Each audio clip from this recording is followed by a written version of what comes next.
ఎందరో త్యాగమూర్తుల త్యాగఫలం ఆంధ్ర రాష్ట్రం.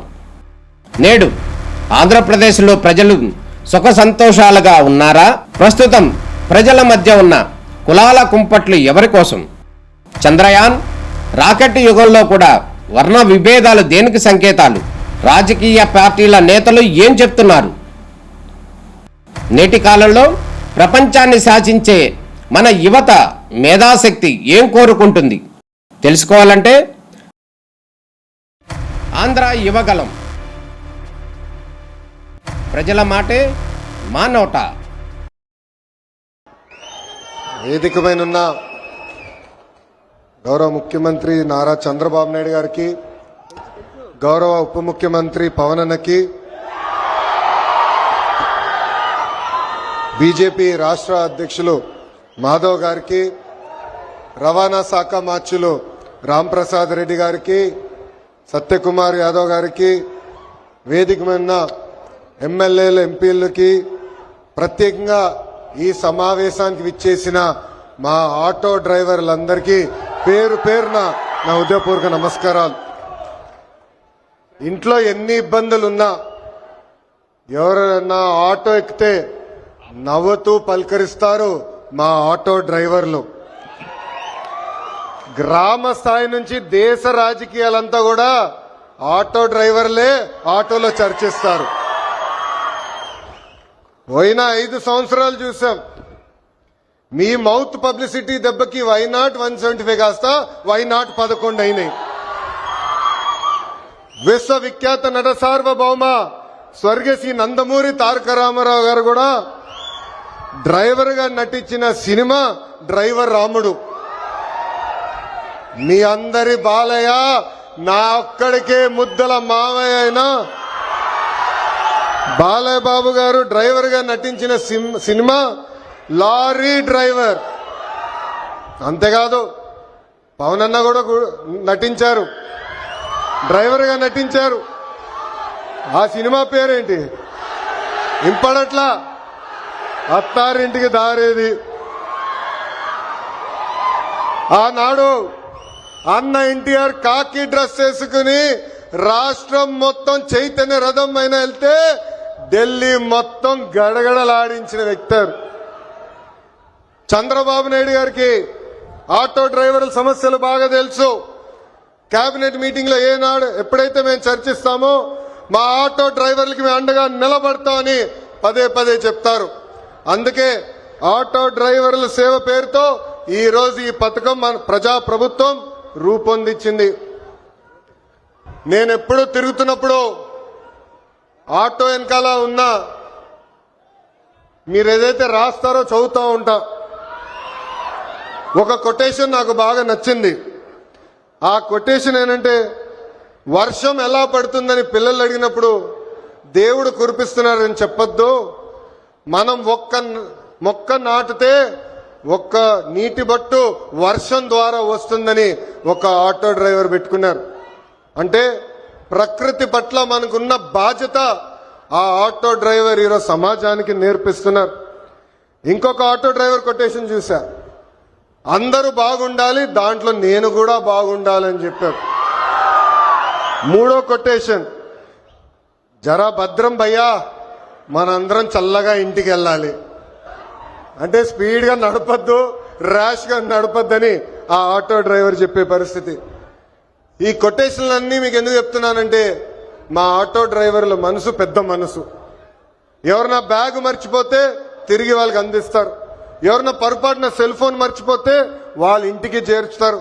అంతేకాదు విలువైన వస్త్రాలు దొరికితే ఏకంగా మా పోలీస్ సోదరులు దగ్గరికెళ్ళి డబ్బులో లేని వస్త్రాలు దొరికినాయి, ఇది మీరు జాగ్రత్త వాళ్ళకి చేర్చాలని చెప్పే పెద్ద మనసు ఉన్న వ్యక్తులు మా ఆటో డ్రైవర్లు.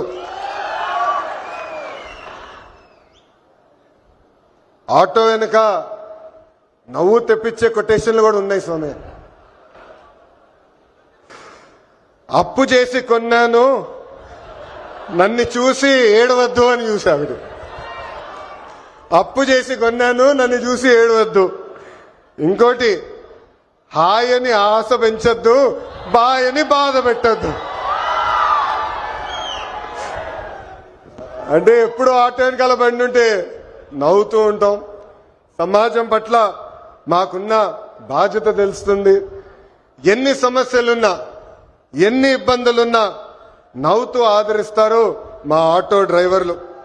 అందుకే యువగలం పాదయాత్రలో ఆటో డ్రైవర్లతో ప్రత్యేకంగా నేను సమావేశం ఏర్పాటు చేసుకున్నా. వాళ్ళు ఎదుర్కొంటున్న సమస్యలు నేను తెలుసుకున్నా. ఆనాడు ఆటో డ్రైవర్లు నాకు చెప్పింది ఒకటి, కుడి చేతిలో 10,000 పెడతారు, ఎడం చేతిలో 20,000 రూపాయలు లాగేస్తారని. అరే ఎట్లా లాగుతున్నారా భయ్ అని అడిగా. గ్రీన్ ట్యాక్స్ పెంచారు, 20,000 రూపాయలు చేసి బాదుతున్నారన్నారు. అదేవిధంగా రోడ్ల పైన ఉన్న గుంటలు పూడ్చట్లేదు, 5 సంవత్సరాలు ఎవరు పట్టించుకోలేదు. ఆ గుంటల వల్ల మా ఆటోలు రిపేర్లకు వస్తున్నాయి, దీనివల్ల చాలా చాలా ఇబ్బంది పడుతున్నామని ఆనాడు చెప్పారు.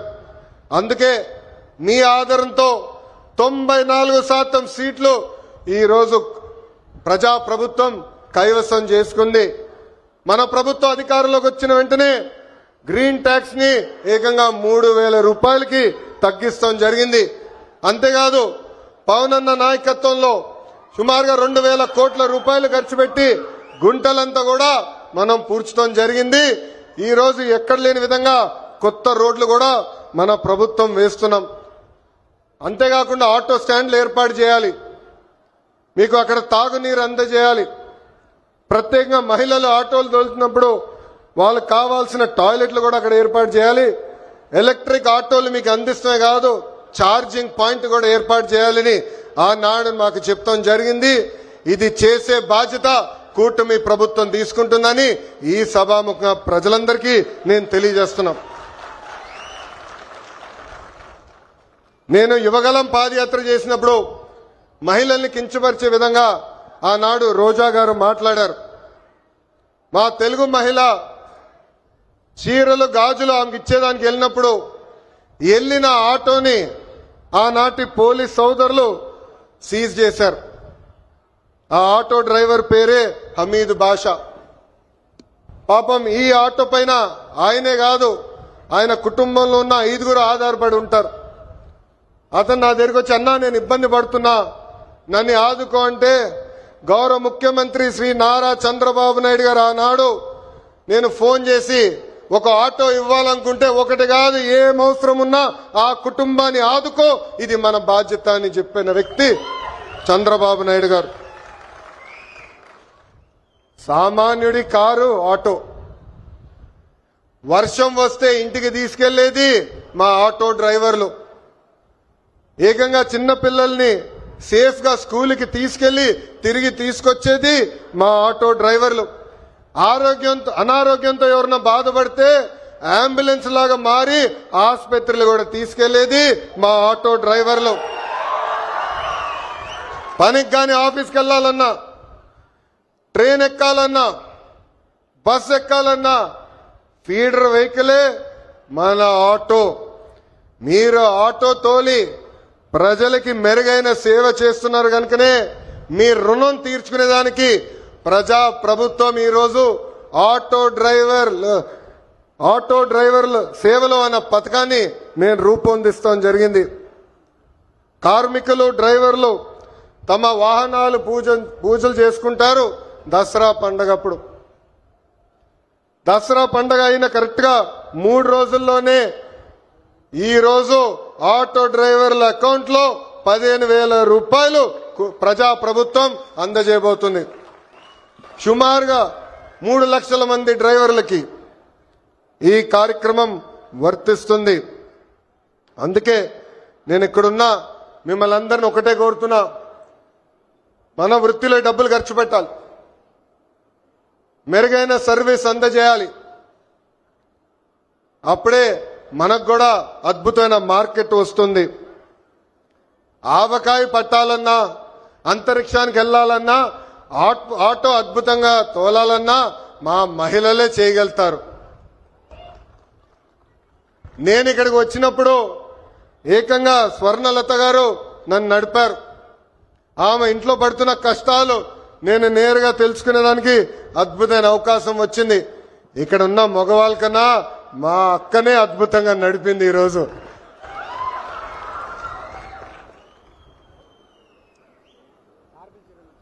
పంపించండి పంపించండి, ముఖ్యమంత్రి గారు దగ్గర కూర్చుంటారు. స్వర్ణలత గారు ఆటో తోలుతూ కుటుంబం మొత్తం పోషిస్తున్నారు. ఇంట్లో ఆమె భర్త కూడా అద్భుతంగా సహకరిస్తున్నారు. ఇద్దరు కలిసికట్టుగా పనిచేసి ఈ రోజు ఆ కుటుంబాన్ని ముందలు తీసుకెళ్తున్నారు. తల్లి నాకు చెప్పింది, తల్లికి వందనం అందింది, ఉచితంగా గ్యాస్ సిలిండర్లు ఏదైతే దీపం పథకం కింద ఇస్తున్నామో అది కూడా అందింది. అంతేకాదు ఇంట్లో ఉన్న పెద్దమ్మ అత్తగారి కూడా ప్రజాప్రభుత్వం ఈ రోజు పెన్షన్ కూడా ఇస్తాం జరుగుతుంది. అందుకే ఈ సభాముఖంగా ఇక్కడ ఉన్న మగవాళ్ళందరినీ నేను కోరుతున్నా, ప్రత్యేకంగా ఆటో డ్రైవర్లను కూడా కోరుతున్నా, మహిళల్ని మనం గౌరవించాలి. తెలుగు వాడక భాషల్లో మహిళల్ని కించపరిచే విధంగా కొన్ని పదాలు వాడతాం. గాజులు తొడుక్కున్నావా, చీర కట్టుకున్నావా, అమ్మాయిలాగా ఏడవద్దని. దీనికి ఫుల్ స్టాప్ పెట్టాలి. ఇది మనం వాడకూడదు. ఈరోజు ఆంధ్ర రాష్ట్రంలో ప్రతి ఆటో డ్రైవర్ నేను కోరుతున్నా, ప్రజల్లో చైతన్యం తీసుకొచ్చే శక్తి మీలో ఉంది. మీరు ఏదైతే ఒక్క విషయం తలుచుకుంటే అది సాధించే శక్తి మీలో ఉంది. అందుకే మహిళల్ని గౌరవించాలనేది పదే పదే ఎవరైతే మీ ఆటో ఎక్కుతారో వాళ్ళకి తెలియజేయాలని ఈ సభాముఖంగా మిమ్మల్ని అందరినీ నేను కోరుకుంటూ, మా పైన ఒక పవిత్రమైన బాధ్యత మీరు పెట్టారు. గత పాలకులు మీటింగ్ జరిగితే మీరందరూ చూసేవారు, పరదాలు కట్టేవారు, బ్యారికేడ్లు పెట్టేవారు. కానీ ఈరోజు గౌరవ ముఖ్యమంత్రి గారు కానివ్వండి, ఉప ముఖ్యమంత్రి గారు కానివ్వండి, ఒక సామాన్య వ్యక్తిగా మీ ముందల నుంచుంటున్నారు. మీ రుణం తీర్చుకుంటామే మా లక్ష్యం. అహర్నిశలు కష్టపడతాం. ఎన్ని ఆర్థిక ఇబ్బందులున్నా ఇచ్చిన ప్రతి హామీ నిలబెట్టుకునే బాధ్యత ప్రజాప్రభుత్వం తీసుకుంటుంది. ఈ రోజు ఆంధ్ర రాష్ట్రంలో డబుల్ ఇంజిన్ సర్కార్ ఉంది. కేంద్రంలో గౌరవ ప్రధానమంత్రి నరేంద్ర మోడీ గారు, రాష్ట్రంలో గౌరవ ముఖ్యమంత్రి చంద్రబాబు నాయుడు గారు. ఈ డబుల్ ఇంజిన్ సర్కార్ అద్భుతంగా నడుస్తుంది కనుకనే మన ఎన్ని ఆర్థిక ఇబ్బందులున్నా ఇచ్చిన ప్రతి హామీ సంక్షేమ కార్యక్రమాలు మనం నిలబెట్టుకోగలుగుతున్నామని ఈ సభాముఖంగా తెలుపుకుంటూ, మళ్ళీ వస్తాం, అద్భుతమైన కార్యక్రమాలు చేస్తాం. మీ పిల్లల భవిష్యత్తు చూసుకునే బాధ్యత ప్రజాప్రభుత్వం తీసుకుంటుందని ఈ సభాముఖంగా మీ అందరికి హామీ ఇస్తూ, నాకు ఇంత అద్భుతమైన అవకాశం ఇచ్చిన మా ఆటో డ్రైవర్లందరికీ పేరు పేరున నా హృదయపూర్వక నమస్కారాలు తెలుపుకుంటూ మీ అందరి దగ్గర నుంచి సెలవు తీసుకుంటున్నాం. చంద్రబాబు నాయుడు గారి నాయకత్వం, చంద్రబాబు నాయుడు గారి నాయకత్వం, పవన్ అన్న నాయకత్వం, పవన్ అన్న నాయకత్వం.